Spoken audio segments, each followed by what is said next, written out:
Գիտեք, այս վերջի ժամանակները մեր երկրի դավաճան, չեմ ուզում ասեմ ղեկավարությունը, որտեղ իրենց ղեկավար չեմ ճանաչում, այն կառույցը, որը որ այսօր երկրում զավթել է իշխանությունը, սկսել է շատ լավ քննարկել միջազգային հարաբերությունները, թե մենք ինչ հարաբերություններ պետք է ունենանք եւ այլն։ Եվ գիտեք, sense որ լսում ես, շատ ճիշտ բաներ է, ոնց որ թե ասվում։ Մենք ուզում ենք դիվերսիֆիկացնենք անվտանգությունը։ Մենք ուզում ենք համընդելնենք։ Մենք ռազմավարական պայմանագրեր ունենք Չինաստանի, Ֆրանսիայի, Բրիտանիայի, Ամերիկայի եւ այլ։ Միտումնավոր ձեզ մցնում են թուրիմացիան մեջ։ Ոչ մի իր կողմից թվարկված պայմանագրերի մեջ, այսպես կոչված ռազմավարական գոյություն չունի Հայաստանի անվտանգության մասին ոչ մի խոսք։ Գոյություն չունի ոչ մի բառ, որը որ պետք է մեզ։ Ընդամենը գրած է, որ մենք պետք է ռազմավարական այսպես, չգիտեմ, համագործակցենք, այս անենք, այն անենք, բայց ոչ մի բան, որը որ մեզ հետաքրքիր է, մեր անվտանգությանը, մեր էկոնոմիկային եւ այլ, ոչ մի նախադասություն չկա։ Մենք ունենք մեկ պայմանագիր, դա Ռուսաստանի Դաշնության հետ է, որտեղ հստակ գրված է ռուսական կողմի պարտավորությունները եւ հայկական կողմի պարտավորությունները։ Եվ հիմա նստել հեքիաթ պատմել, ես զարմանում եմ։ Բացի դրանից, ասում եմ մենք չպետք է կողմնորոշվենք ինչ որ, ասենք, արևմուտքի կամ արևելքի վրա։ Մենք պետք է լինենք անկախ։ Շատ լավ, շատ ճիշտ բառեր է։ Բայց կներեք, այսօր, երբ որ արևմուտքն ու արևելքը գտնվում են փաստացի պատերազմական հարաբերությունների մեջ, մենք չենք կարող համ նրանց հետ լավ լինենք, համ սրանց հետ լավ լինենք։ Էդ էլ է խաբեբայություն ու լավ հասկացվում է դա, որտեվ ասում դե մենք փոքր պետություն ենք, մենք չենք կարող ասենք միջնորդ լինենք Ամերիկայի Միացյալ Նահանգների հետ եւ Իրանի։ Այս հասկացվում է դա։ Այս միտումնավոր սուտ է։ Բացի դրանից, մենք շանս չունենք գնանք դառնանք եվրոպական երկիր։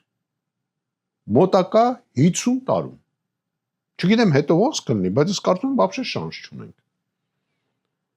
Ուղղակի չունենք։ Գիտեք, հելնել ասել մենք գնում ենք Եվրոպա, ու բոլորս դրան սկսեցինք միավորվել այդ լոզունգի շուրջ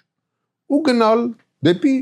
մեր բանով վիրտուալ ձևով դեպի Եվրոպա։ Իրական ոչ մի բան չկա։ Ռուսական կողմը ասում է պայման է դնում, ասում է կամ իմ հետ պետք է լինես, մյուսների հետ չպետք է լինես։ Երկու օր առաջ մի բանը հայտարարեց Բրյուսելը, ասեց կամ պետք է վիզա մտցնես ռուսների հետ, այս կամ դի ռուսների հետ լինես, կամ իմ հետ։ Ես նորից եմ բոլորիդ ուզում բացատրեմ։ Ցավոք սրտի, մենք չենք ընտրողը։ Ես էլ եմ կողմնակից, գիտեք, սենց մի հատ երգիր լինենք, որ սաղի հետ լավ լինենք։ Արևմուտք կլինի, արևելք կլինի, մենք սաղի հետ լավ լինենք։ Բայց ցավոք սրտի մենք չենք որոշ։ Ես էլ կուզեմ, որ մեր կներեք, մեր կոնյակը վաճառվի եւ Ռուսաստանում, եւ Ֆրանսիայում, եւ Լոնդոնում, եւ Միացյալ Նահանգներում։ Ով չուզի որ։ Դե գիժլն ես որ չուզես։ Ցանկությունը լավ բան է։ Ձգտումը լավ բան է։ Բայց իրողությունը պետք է տարբերես երազանքներից։ Եկեք մի լսեք այդ խաբեբային։ Ինքը ասում է այն բառերը, որը որ ձեզ դուր է գալի։ Դուք դրան հավատում եք ու հետևից գնում եք։ Գնում եք անդունդը, ինքը մի խնդիր ունի, պահի իր աթոռը։ Որովհետև հենց այդ աթոռից դուրս եկավ այդ դավաճանը։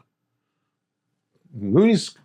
Նաստրադամուս երևի չկարան ասի իր հետ ինչ կարա լինի։ Ու չի կարա մի մարդ ունենա բարեկամական հարաբերություններ որևէ մեկի երկրի հետ, եթե նա չունի անձնական ընկեր։ Ասեք ընկերոջ անունը։ Այդքան բան։ Ունենք գիտեինք ընդ Սերժ Սարգսյանի ընկերը ով է, Ռոբերտ Քոչյանի ընկերը ով է, Լևոն Տեր-Պետրոսյանի ընկերը ով է։ Տվեք այդ անունը։ Նոր կհասկանանք, որ մենք չենք կարող ունենանք նորմալ հարաբերություններ ոչ մի երկրի հետ։ Նման ղեկավարության դեպքում։ Մեր այդտեղ եք, մենք ինչ ասեմ, քանի իր հետ եք, սպասեք։ Տեսեք ինչ կլինի, լոլիկը ով կուտի մեր, ծիրանը մերով կուտի, կոնյակը ով կխմի, գազի գինն էլ ինչ կլինի։ Զարմանում եմ ձեր բոլորի վրա, ոնց եք հավատում այդ հեքիաթներին, նորից եմ ասում, հեքիաթը ինչով է լավ, որ մարդ հավատում է, հեքիաթն ինչով է լավ,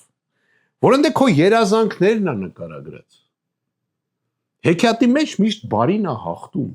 բայց դա հեքիաթ է։ 40 տարի եվրейներին մայիսերն էր խափում այդ բանով տանում էր այդ անապատով։ Ասում էր հեսա լավ կլինի։ Վերջը Նասչյանի, որ սովից սկսեց մեռնել այդ ժողովուրդը։ Հետո հեքիաթ մտածին, ասին ամպերից ծմերուկ էր ընկնում, բդերով իրանք ուտում էին եւ այլն։ Հիմա դենա։ Ֆրսնում ա ձեզ անապատով։ Բայց ամպերից